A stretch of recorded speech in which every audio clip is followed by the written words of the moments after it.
या जो किसान हमें देख रहे हैं उनको ये बताना चाहेंगे कि पराली जलानी चाहिए या नहीं जलानी चाहिए।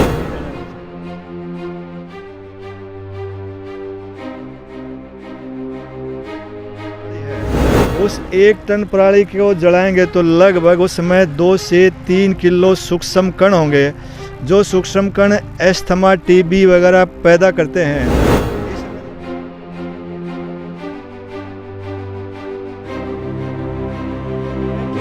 ऐसा आपसे पहले भी काफ़ी लोग कह चुके हैं कि पराली को नहीं फूकना चाहिए, ये हानिकारक है,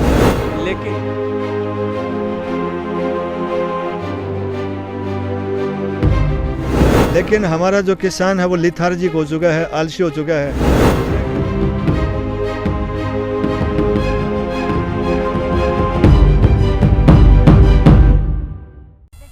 नमस्कार, मैं हूं प्रदीप कुमार और आप देख रहे हैं संसार क्रांति। दरअसल बात यह है कि आजकल के दौर में हम अपने आसपास देख रहे हैं कि प्रदूषण बहुत ज़्यादा बढ़ रहा है और उसका जो दोष है वो लगाया जा रहा है पराली के ऊपर, या ऐसा कहें पराली फूंकने वाले किसानों के ऊपर उसका दोष लगाया जा रहा है।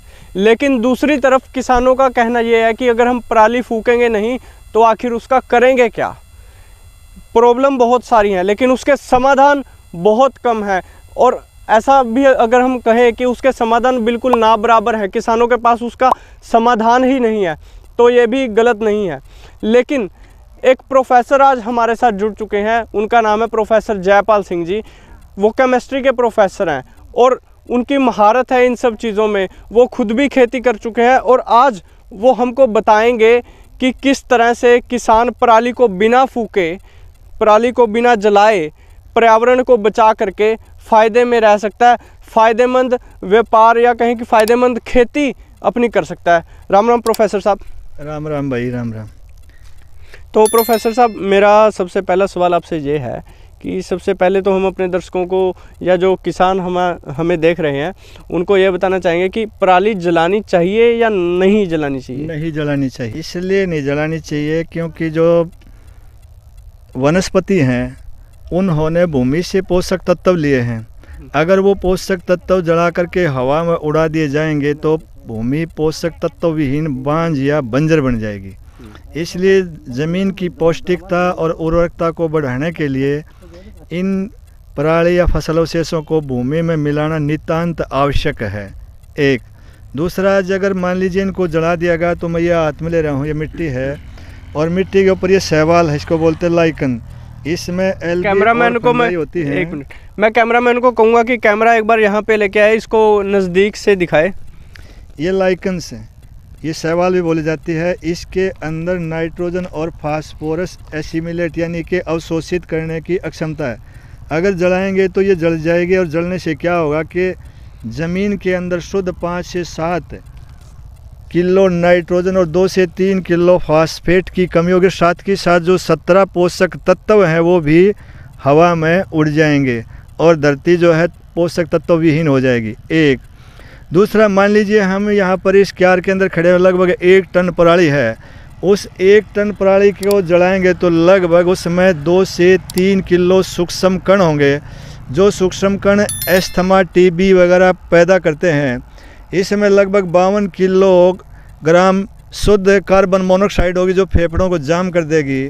530 किलोग्राम इसमें कार्बन डाइऑक्साइड होगी जो ग्रीन हाउस इफेक्ट का काम करती है। इसके अंदर 5 से 7 किलो मीथेन गैस भी निकलती है। इसके अंदर नाइट्रिक ऑक्साइड, सल्फर डाइऑक्साइड गैसें भी निकलती हैं। साथ ही साथ इसमें से जो दवाइयाँ डाली गई हैं, इंसेक्टिसाइड, पेस्टिसाइड, वो भी हवा में जाएंगे और हवा को प्रदूषित कर देंगे। आप देख रहे होंगे ये धुएँ के कारण जो है एक गैस का चैम्बर बन चुका है और सूर्य भी जो है थोड़ा थोड़ा लालिमा आ चुका है, क्योंकि ये सब प्रकाश की जो किरणें हैं उनको ये धूल और दक्कड़ ने रोक लिया। ये केवल किसान के लिए नहीं, सब के लिए नुकसानदायक है।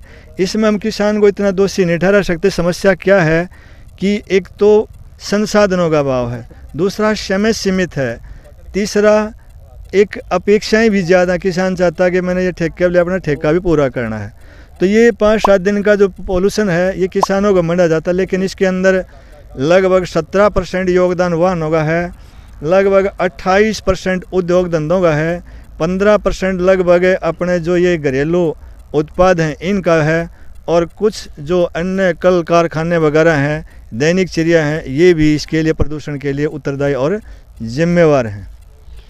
अब बात ये आती है कि ऐसा आपसे पहले भी काफ़ी लोग कह चुके हैं कि पराली को नहीं फूंकना चाहिए, ये हानिकारक है, लेकिन दरअसल उसकी गहराई में आज तक बहुत कम लोगों ने बात की है कि अगर पराली को ना फूंका जाए तो उसका सॉल्यूशन क्या है और वो ज़मीन को किस तरह से इफ़ेक्ट करती है।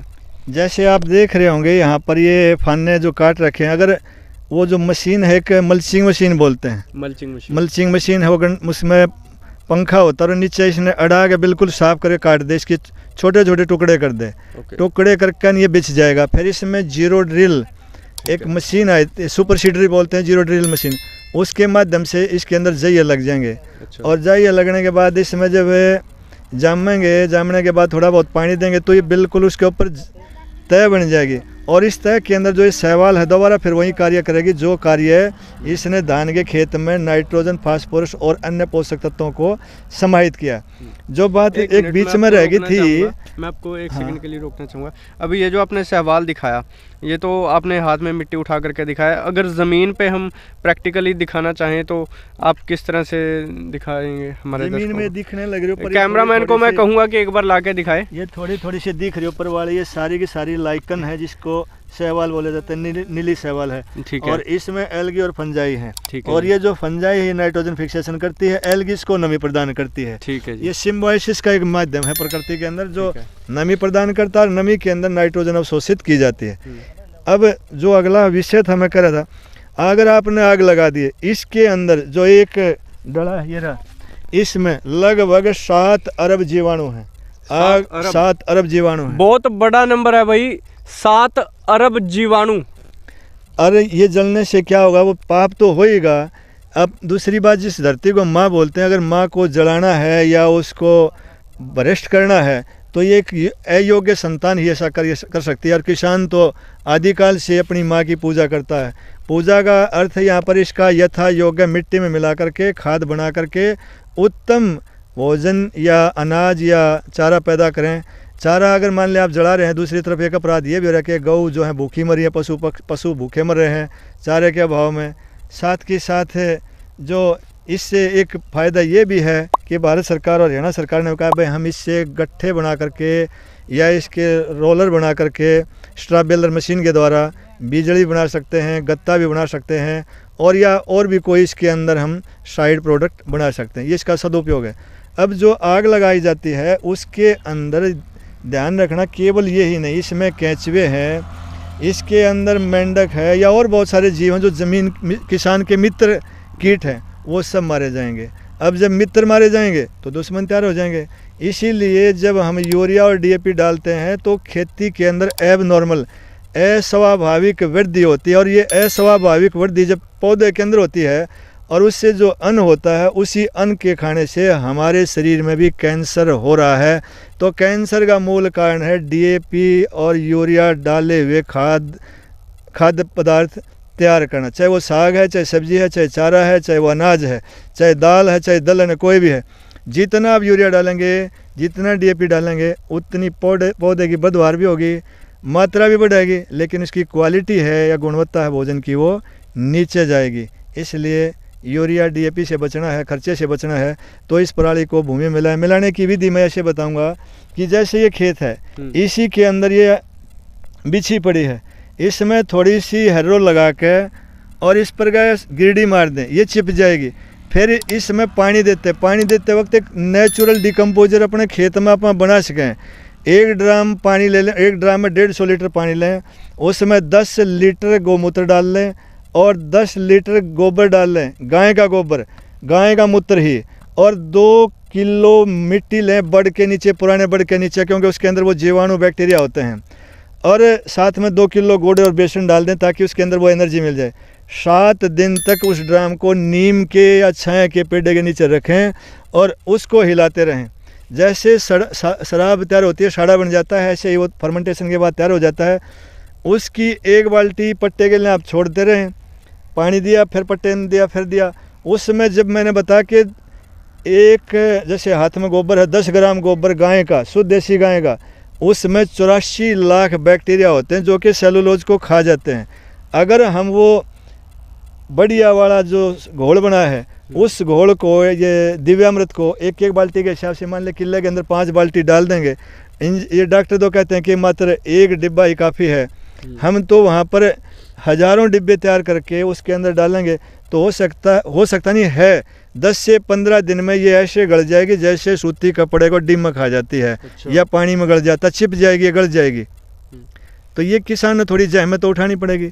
दूसरा इसका एक विकल्प ये भी है कि आजकल गौशालाओं में भी लोग कह रहे हैं भाई हमारे को 5,000 में दें, 7,000 में दें, काट करके हम ले जाएंगे, वो भी एक बढ़िया विकल्प है।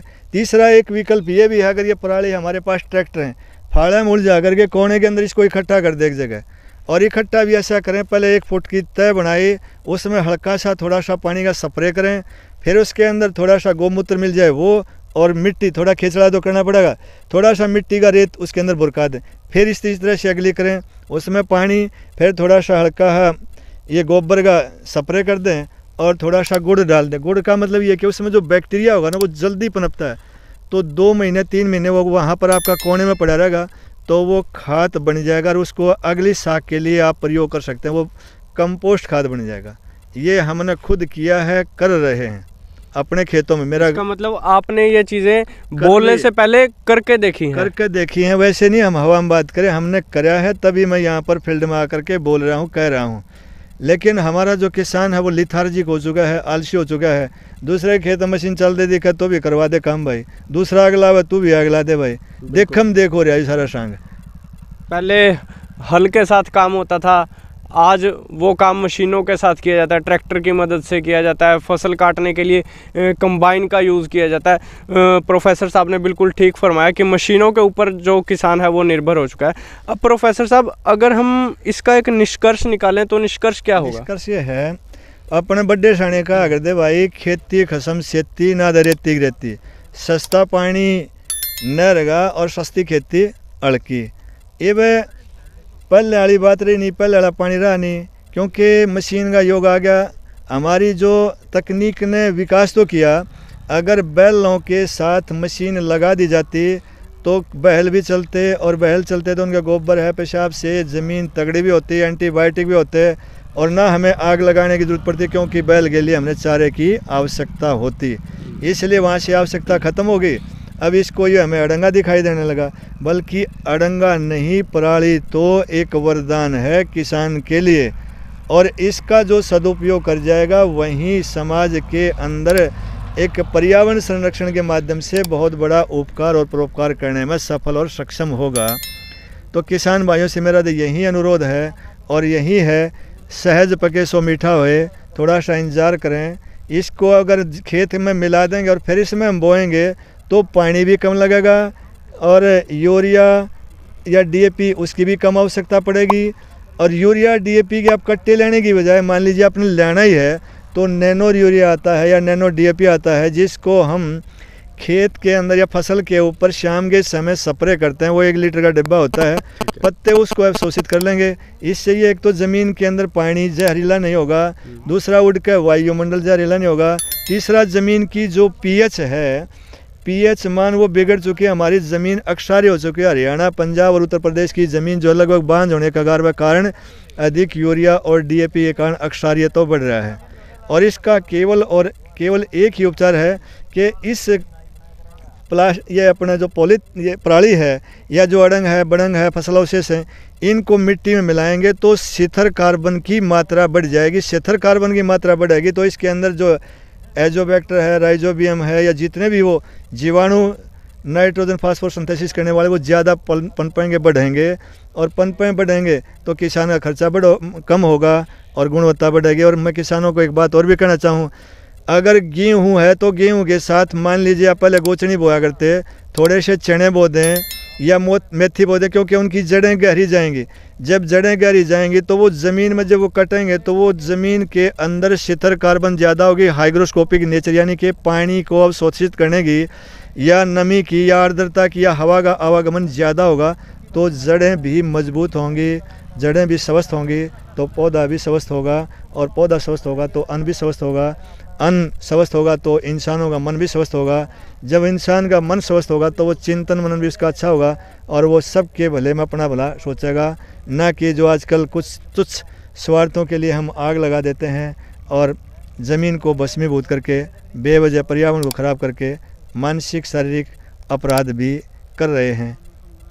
तो ये थी प्रोफेसर साहब के साथ हमारी कुछ बातचीत, और मैं उम्मीद करता हूँ कि इस इंटरव्यू को देख के बहुत सारे किसानों को मदद मिलेगी, वो खेती करने के नए नए तरीके अपनाएंगे।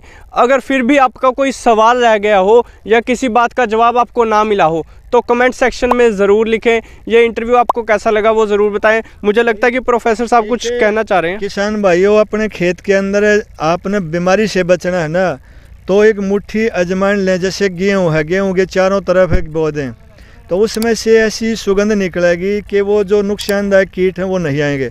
ना ही कंगियारी वगैरह रोग। कंगियारी का इलाज है कि आप गेहूँ को बोने से पहले गौमूत्र में थोड़ा सा भे लें, भेने के बाद उसको सुखा लें और फिर उसको आप बोएंगे तो वो कंगियारी रोग नहीं आएगा।